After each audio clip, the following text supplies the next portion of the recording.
ഇത് വലിയൊരു മാഫി ഒന്നുമല്ല, ഈ ഊച്ചാളി ടീമാണ്. ഈ വിജയ് എന്ന് പറയുന്നവനൊക്കെ എന്തോ വലിയ സൈസ് ഉള്ളതാണ്. സൈസൊക്കെ അവന്റെ തറവാട്ടി കൊണ്ടൊക്കെ കാണിച്ചാൽ മതി.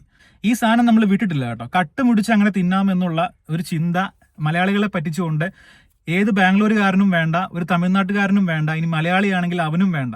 നമസ്കാരം സുഹൃത്തുക്കളെ, നമ്മൾ OLSന്റെ ജോബ് സ്കാമുമായിട്ട് ബന്ധപ്പെട്ട് കുറച്ച് നാളുകൾക്ക് മുമ്പ് ഒരു വീഡിയോ ചെയ്തിട്ടുണ്ടായിരുന്നു. അതിന് താഴെ വന്ന കമന്റ് എന്ന് പറയുന്നത് എല്ലാം ഈ തട്ടിപ്പിൽ പെട്ടുപോയവരാണ്, അല്ലെങ്കിൽ പെടാനിരുന്നവരാണ്. നമ്മുടെ വീഡിയോ കണ്ട് രക്ഷപ്പെട്ടവരുണ്ട്, തട്ടിപ്പിൽ പെട്ടുപോയവരുണ്ട്. ആ കമന്റ് ഞാൻ ഓരോന്നോരോന്നായിട്ട് നിങ്ങളെ വായിച്ചു കേൾപ്പിക്കാം, നിങ്ങളൊന്ന് കേൾക്കുക. എന്നെയും ഇതുപോലെ പറ്റിച്ചു.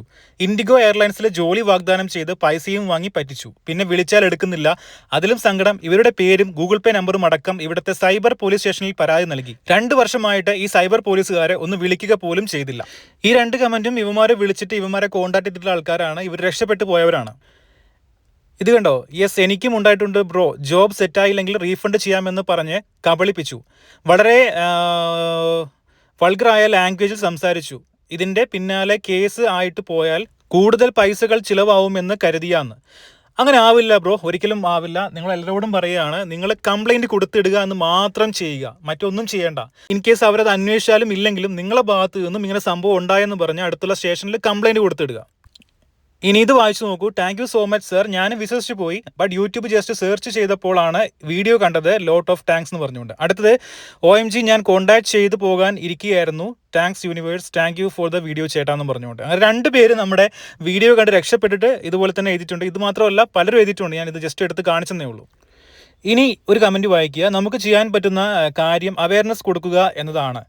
അതിന് ത്രൂ വാരിയസ് ഗ്രൂപ്പ്സ് ലൈക്ക് അയൽക്കൂട്ടം, school, church, temple, work group, seniors group ഒക്കെ കോണ്ടക്ട് ക്ലാസ് എന്നൊക്കെ പറഞ്ഞിട്ട്, അതായത് സൈബർ സെല്ലിൻ്റെ ഭാഗത്തുനിന്നും പോലീസുകാരുടെ ഭാഗത്തുനിന്നും ഇങ്ങനെയുള്ള അവയർനെസ് കൊടുക്കണം എന്നാണ് ഉദ്ദേശിക്കുന്നത്. തീർച്ചയായിട്ടും വേണം, അവർ കൊടുക്കുന്നുണ്ട് പല രീതിയിലായിട്ട്. സോഷ്യൽ മീഡിയയിലൂടെ മാത്രമേ ഉള്ളൂ, അങ്ങനെയൊന്നുമല്ല. ഡയറക്റ്റ് ഇറങ്ങിയിട്ട് കോളേജുകളിലും സ്കൂളുകളിലും അതുപോലെ സമൂഹത്തിലേക്ക് ഇറങ്ങി തിരിച്ചുകൊണ്ട് ബോധവൽക്കരണം നടത്തണം എന്നാണ് എനിക്ക്. കണ്ടില്ലേ, ഇത്രയും കമന്റ് വരുന്നുണ്ടെങ്കിൽ എത്ര പേര് ഇതിനകത്ത് പോയി പെട്ടിട്ടുണ്ടാവും, അല്ലെങ്കിൽ ഈ വീഡിയോ കണ്ടവർ തന്നെ പെട്ടവർ കമന്റ് ചെയ്യാത്ത എത്ര പേരുണ്ടാവും. നിങ്ങളൊന്ന് ആലോചിച്ച് നോക്കുക. നമ്മുടെ ഇന്ത്യയിലെ പച്ചയ്ക്ക്, ഞാൻ ഈ പറഞ്ഞ ഡീറ്റെയിൽസ് കേട്ട് നിങ്ങൾ ഞെട്ടിപ്പോവും. പച്ചയ്ക്ക് ഒരു ടൗണിൽ ഒരു രജിസ്റ്റേർഡ് ഓഫീസ് വെച്ചിട്ട് ഇത്തരത്തിലുള്ള തട്ടിപ്പ് നടത്താൻ സാധിക്കുന്നുണ്ടെങ്കിൽ നമ്മുടെ രാജ്യത്തെ നിയമ സംവിധാനം എന്ന് പറയുന്നത് എത്രത്തോളം പുറകോട്ടാണ് എന്ന് നിങ്ങളൊന്ന് ചിന്തിക്കുക. ഇവർക്ക് ഇതിനുള്ള ധൈര്യം കിട്ടുന്നുണ്ടെങ്കിൽ, അല്ലെങ്കിൽ പോലീസുകാർ ഇവരെ സപ്പോർട്ട് ചെയ്യുന്നുണ്ടെങ്കിൽ, എത്രത്തോളം തരംതാണ പോലീസ് ഉദ്യോഗസ്ഥരാണ് ബാംഗ്ലൂരിലുള്ളത് നിങ്ങളൊന്ന് ചിന്തിക്കുക. ഇനി ഞെട്ടിക്കുന്ന കുറച്ച് ഡീറ്റെയിൽസിലേക്ക് ഞാൻ വരാം. 2021 സാധാരണക്കാരനായിട്ടുള്ള ഒരു വ്യക്തി ഒരു സംരംഭം തുടങ്ങുന്നു, റിക്രൂട്ട്മെന്റ് ഏജൻസി. അത് പോരായെന്ന് തോന്നിയിട്ട് അവൻ തട്ടിപ്പിലൂടെ ആൾക്കാരെ അതിലേക്ക് കൊണ്ടുവന്നിട്ട് പൈസ മേടിച്ചിട്ട് അവരെ ഇറക്കി വിടുന്നു. ഇവന് കുറച്ച് പെൺ സുഹൃത്തുക്കൾ ഉണ്ടാക്കുന്നു. ആ സുഹൃത്തുക്കൾ വഴി ഈ വരുന്നവരെ ഭീഷണിപ്പെടുത്തുന്നു, കയറി പിടിച്ചു എന്ന് പറഞ്ഞുകൊണ്ട്. അങ്ങനെ അവൻ ഈ സംവിധാനം മുന്നോട്ട് കൊണ്ടുപോകുന്നു. വിജയ് എന്നും അതുപോലെ തന്നെ കിരൺ എന്നും പേരുള്ള 2 വ്യക്തികളാണ് നിലവിലെ ഈ തട്ടിപ്പിന്റെ ഉസ്താദുമാരായിട്ട് ബാംഗ്ലൂരിൽ പ്രവർത്തിക്കുന്നത്. അവരുടെ ID card, Aadhaar card, pan card details എല്ലാം എൻ്റെ കയ്യിൽ കിട്ടി. ഇത് വെരിഫൈ ചെയ്തിട്ടുണ്ട്.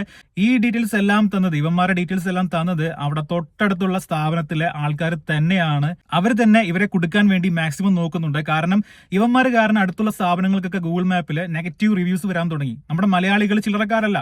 അവർ ഒന്നില്ലെങ്കിലും കംപ്ലൈന്റ് കൊടുത്തില്ലെങ്കിലും കംപ്ലൈന്റ് കൊടുത്താലും അവർ വേണ്ടത് ചെയ്യും, മറ്റുള്ളവരെ രക്ഷപ്പെടുത്താൻ വേണ്ടി വേണ്ടത് ചെയ്യും. അതുപോലെ അടുത്തുള്ള സ്ഥാപനങ്ങൾ തെരഞ്ഞു പിടിച്ച് അതിലെ ഗൂഗിൾ മാപ്പിൽ റിവ്യൂവിൽ അടിച്ചിട്ട് ഇവന്മാരുടെ പേരും വിവരങ്ങളും കാര്യങ്ങളൊക്കെ കൊടുത്തു തുടങ്ങി.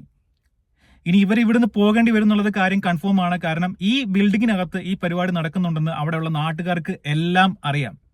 വ്യക്തമായിട്ട് അവിടെ ആളെ വിട്ട് കൺഫേം ആക്കിയതിന് ശേഷമാണ് ഞാൻ ഈ വീഡിയോ ചെയ്യുന്നത്. ഒരു സ്ഥാപനമാണിത്. അവിടെ രാവിലെ മാസ്ക് വിട്ടുകൊണ്ട് മലയാളികളടക്കമുള്ള പല ആളുകളും അവിടെ വർക്കിന് കയറുന്നുണ്ട്. തിരിച്ച് വൈകിട്ട് വർക്ക് കഴിഞ്ഞ് ഇറങ്ങുന്നുണ്ട്. ആ വർക്ക് എന്ന് പറയുന്നത് നിങ്ങളെ കൊടുക്കാനുള്ള വോയിസും കാര്യങ്ങളും അയച്ചു തരുന്ന വർക്കാണ്. അങ്ങനെ വർക്ക് ചെയ്യുന്ന ഒരുത്തിന് അയച്ചിട്ടുള്ള മെസ്സേജ് നിങ്ങളൊന്ന് കേട്ടു നോക്കുക, ഓഡിയോ മെസ്സേജ്. ബിൽഡിംഗിൽ എക്സ്പീരിയൻസ് ഉണ്ടല്ലോ, അപ്പോൾ ഫസ്റ്റ് മന്ത് പോലും ബിൽഡിംഗ് തന്നെ നോക്കുക. നെക്സ്റ്റ് മന്തിൽ അതായിരിക്കും പോസ്റ്റ് കിട്ടുന്നത്. ട്രെയിനിങ് എന്തായാലും ജസ്റ്റ് ഒന്ന് അറ്റൻഡ് ചെയ്തിട്ട് 24 ദിവസം ട്രെയിനിങ്, 18,500 സാലറി. ഇപ്പോൾ നെക്സ്റ്റ് മന്ത് പോലും ബിൽഡിംഗ് ആണെങ്കിൽ 25,500 ആയിരിക്കും സാലറി വരുന്നത് കേട്ടോ. ESF കട്ട് ചെയ്തിട്ട് 25,500 കിട്ടും. അപ്പോൾ താങ്കൾ ഒരു കാര്യം ചെയ്യുക, ഡയറക്റ്റ് ഇന്റർവ്യൂ എത്തിക്കുക. താങ്കൾക്ക് അംഗവൈകല്യം പ്രശ്നങ്ങളൊന്നുമില്ല, അപ്പോൾ ഡയറക്റ്റ് ഇന്റർവ്യൂ എത്തിക്കോ. അപ്പോൾ എന്നത്തേക്ക് ഇന്റർവ്യൂ വരാൻ കൺഫേം ഡേറ്റ് പറയുകയാണെങ്കിൽ ഞാൻ ഇന്റർവ്യൂക്ക് ഷെഡ്യൂൾ തരാം. ബാംഗ്ലൂർ ആയിരിക്കും ഇന്റർവ്യൂ, ജസ്റ്റ് ബേസിക് ഇന്റർവ്യൂ മാത്രമേ ഉണ്ടാവുള്ളൂ. മലയാളി മാമാർക്ക് ഇന്റർവ്യൂ എടുക്കുന്നത്. അപ്പോൾ എന്തായാലും താങ്കൾക്ക് വന്നു കഴിഞ്ഞാൽ പാസ്സാകും, പ്രശ്നമൊന്നുമില്ല. അപ്പോൾ എന്നത്തേക്ക് വരാൻ ഡേറ്റ് കൺഫേം പറയുകയാണെങ്കിൽ ലൊക്കേഷനും എന്താ കൊണ്ടുവരണം അയച്ചു തരാം. കണ്ടോ, രജിസ്റ്റേർഡ് ആയിട്ടുള്ള ഒരു സ്ഥാപനത്തിൽ ഇരുന്നു കൊണ്ടാണ് ഇവൻ ഈ തട്ടിപ്പ് കാണിക്കുന്നത്. ഈ ഓഡിയോ കേട്ട് അവിടെ എത്തിക്കഴിഞ്ഞാൽ അവിടെ നിന്ന് ഇന്റർവ്യൂ ഉണ്ടാവും. പച്ചയ്ക്ക് ആ രജിസ്റ്റേർഡ് ആയിട്ടുള്ള സ്ഥാപനത്തിൽ വെച്ച് നിങ്ങളെ ഇന്റർവ്യൂ ചെയ്യും. ഇന്റർവ്യൂ കഴിഞ്ഞിട്ട് നിങ്ങൾ സെലക്ടഡ് ആയെന്ന് പറയും. നിങ്ങളെ കൊണ്ട് യൂണിഫോം, ഇൻഷുറൻസ്, മറ്റേത് മറിച്ചത് കോപ്പ് എന്നും പറഞ്ഞുകൊണ്ട് 3000-4000 രൂപ മേടിക്കും, അവർ ഇറക്കി വിടും. പിന്നെ നിങ്ങൾ ഇതിന് പുറകെ പോയി കഴിഞ്ഞാൽ അവിടെ പെണ്ണുങ്ങളെ വെച്ചുകൊണ്ട് മുൻനിർത്തിയിട്ട് നീ എന്നെ പീഡിപ്പിച്ചെന്ന് പറഞ്ഞ് കംപ്ലൈന്റ് ചെയ്യുമെന്ന് പറഞ്ഞിട്ട് ഇവരെ പേടിപ്പിച്ചു വിടും. ഇവരവിടെ നിന്ന് തിരിച്ചു പോന്നു കഴിഞ്ഞാൽ ഈ പേടി കാരണം കംപ്ലൈന്റ് ചെയ്യില്ല. പക്ഷേ ആരെങ്കിലും ഈ വീഡിയോ കാണുന്നുണ്ടെങ്കിൽ, നിങ്ങൾ പോയിട്ടുണ്ടെങ്കിൽ, എത്ര വൈകിട്ടുണ്ടെങ്കിലും നിങ്ങൾ FIR ഇട്ടോ, സ്റ്റേഷനിൽ പോയിക്കോ, കംപ്ലൈന്റ് രജിസ്റ്റർ ചെയ്തോ, നമ്മുടെ കേരള പോലീസ് നമുക്ക് വിശ്വസിക്കാം എന്നാണ് ഞാൻ ചിന്തിക്കുന്ന കാര്യം. കർണാടക പോലീസിന്റെ പോലെ അല്ലെന്ന് എനിക്ക് തോന്നുന്നത്.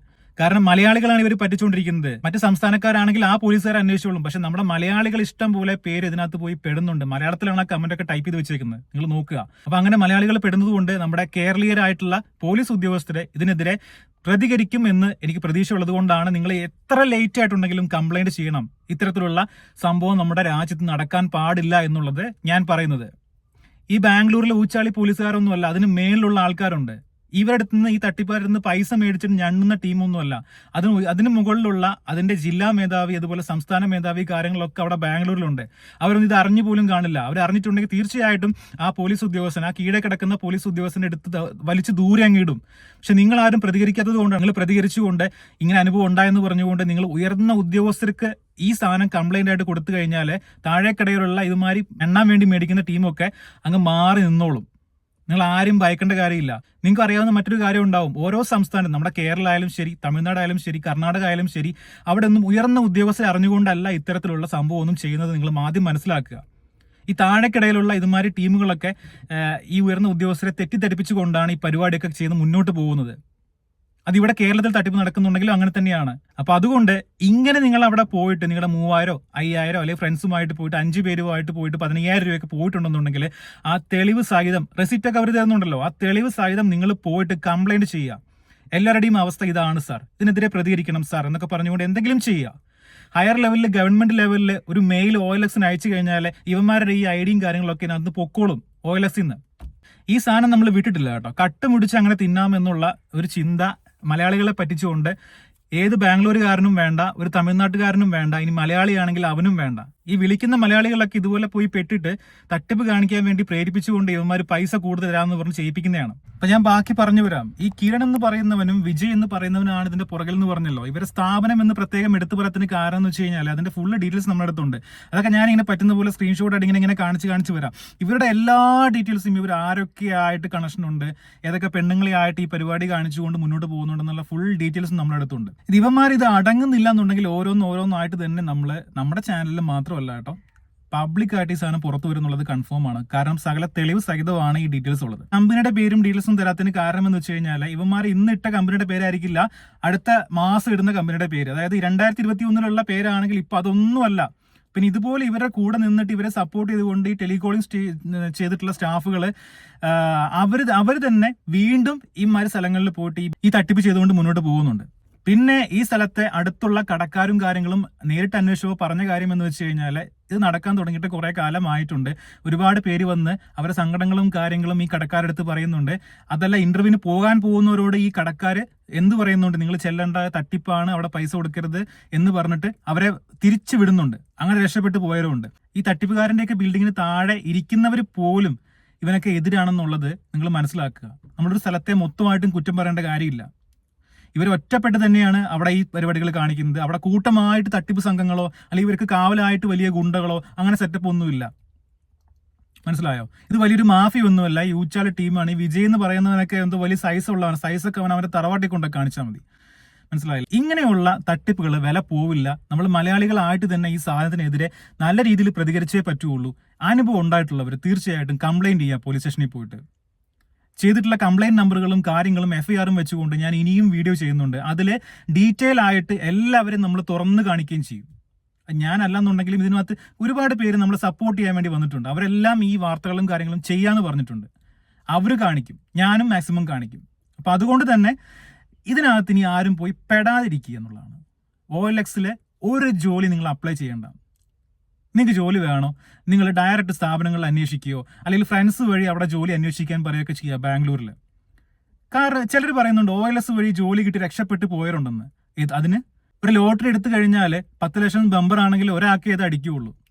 അങ്ങനെ 100 പേര് പറ്റിക്കപ്പെട്ട് അവരുടെ 3000 രൂപയും പോയി ഒരുത്തൻ ജോലി മേടിച്ചുകൊണ്ട് പോയി കഴിഞ്ഞാൽ ഈ പരിപാടി എന്തിനാന്നേ OLX. അതുകൊണ്ട് ആരും അവിടെ പോയിട്ട് എന്ത് ചെയ്യണ്ട, ജോലി അന്വേഷിക്കാൻ നിൽക്കണ്ട. ഓൺലൈനിൽ നിങ്ങൾ മാക്സിമം ജോലി അന്വേഷിക്കാൻ നിൽക്കണ്ട. ഇതിൽ ഫ്രോഡുകൾ പൈസ കൊടുത്തിട്ട് ഈ സാധനത്തിൽ രജിസ്റ്റർ ചെയ്യുന്നുണ്ടെങ്കിൽ അത് OLXന്റെ കഴിവുകേട് തന്നെയാണ്. OLX ഈ പരിപാടി ഇനി തുടരുകയാണെന്നുണ്ടെങ്കിൽ അവരുടെ പേയ്മെന്റ് ഗേറ്റ്വേക്കെതിരെ തീർച്ചയായിട്ടും റിസർവ് ബാങ്കിൽ കംപ്ലൈന്റ് പോയി കഴിഞ്ഞാൽ 5 പൈസ പിന്നെ പുറത്തുനിന്ന് മേടിക്കാൻ പറ്റില്ല. ഇത്തരത്തിലുള്ള തട്ടിപ്പ് സംഘങ്ങളെ നിങ്ങളെ എന്താ പറയുക വെബ്സൈറ്റിൽ നിന്നും ഒഴിവാക്കിയിട്ടില്ല എന്നുണ്ടെങ്കിൽ, അവർ നിങ്ങളുടെ പേയ്മെന്റ് സിസ്റ്റം വെച്ചുകൊണ്ടാണ് നിങ്ങളെ സബ്സ്ക്രൈബ് ചെയ്തിട്ടുണ്ടെന്നുണ്ടെങ്കിൽ നിങ്ങളുടെ ലൈസൻസ് അവിടെ കട്ടായി പോകും. RBIയിൽ പിന്നെ പോയിട്ട് കാല് പിടിക്കേണ്ടി വരും പൈസ ആൾക്കാരുടെ നിന്ന് മേടിക്കണം എന്നുണ്ടെങ്കിൽ. അപ്പൊ ഇത്രയും കാര്യങ്ങൾ എനിക്ക് ഈ വീഡിയോയിൽ പറയാനുള്ളൂ. നിങ്ങളൊരു കാര്യം മാത്രം ചിന്തിച്ചാൽ മതി, ഇത്തരത്തിലുള്ള തട്ടിപ്പുകളിൽ നിങ്ങൾ പോയി പെടാതിരിക്കുക തീർച്ചയായിട്ടും. വീണ്ടും കാണാം നമുക്ക്. അതുവരെ ഗുഡ് ബൈ.